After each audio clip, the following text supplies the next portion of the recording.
Bon, vous l'avez vu dans le titre, c'est pas une vidéo qui va faire plaisir au PF. Aujourd'hui, on va se poser la question de savoir si le Parti Socialiste est mort. Allez, c'est parti. Oui, bon, j'ai pas fait de vidéo la semaine dernière, c'est peut-être parce que j'étais occupé.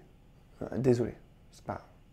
Bon alors, pour revenir un petit peu sur les faits qui se sont passés avant, en 2017, le candidat socialiste, rallié avec les écologistes et d'autres partis, avait fait 6,7% à la présidentielle et au cours de la Ve République, on a pu voir qu'il y a eu deux présidents du Parti socialiste qui ont exercé le pouvoir en France. Aujourd'hui, à gauche, si vous vous intéressez un petit peu au sondage et à la présidentielle, elle est créditée de 2,5%. C'est la candidate du Parti socialiste actuellement pour 2022.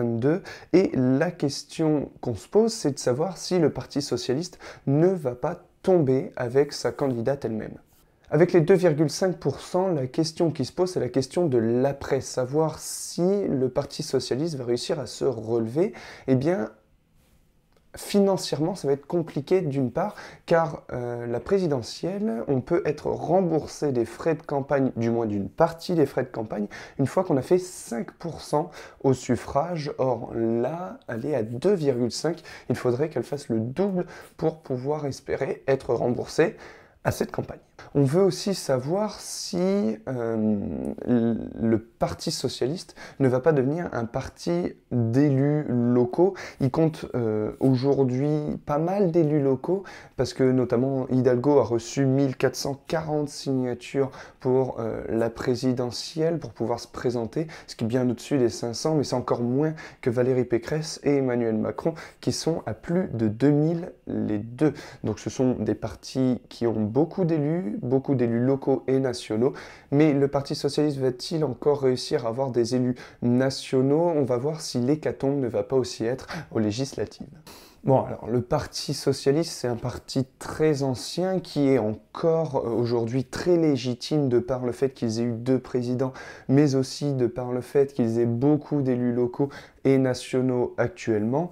Mais on va revenir à cette question, est-ce qu'il ne va pas mourir avec cette présidentielle? Eh bien, politiquement, oui, ils peuvent mourir, d'une part parce qu'ils ne sortiront pas indemne de cette présidentielle, 2,5%. C'est un des scores les plus mauvais que le Parti socialiste va faire au présidentiel. Après, les sondages ne veulent pas dire que ce sera celui-ci le score, mais en même temps, généralement, il ne se trompe pas non plus énormément.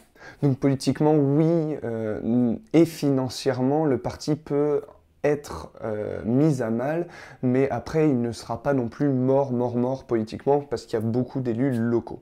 On l'a dit, il y a beaucoup d'élus locaux, donc résultat, il y a encore beaucoup de pouvoir qui est exécuté par le Parti socialiste. Après, on est dur avec le Parti socialiste parce qu'il y a beaucoup de partis qui n'arrivent même pas à se présenter et à avoir leur signature pour la présidentielle. On a certains qui arrivent à avoir leur signature, mais qui n'arrivent même pas à dépasser les 1%, comme par exemple Nathalie Arthaud ou Philippe Poutou.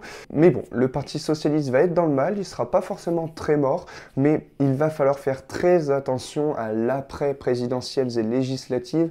Il faudra peut-être qu'il y ait des remaniements. En tout cas, il y a la présidente de la région Occitanie qui s'est déjà positionnée pour essayer de récupérer le parti. Ça annonce beaucoup de tensions dans le parti.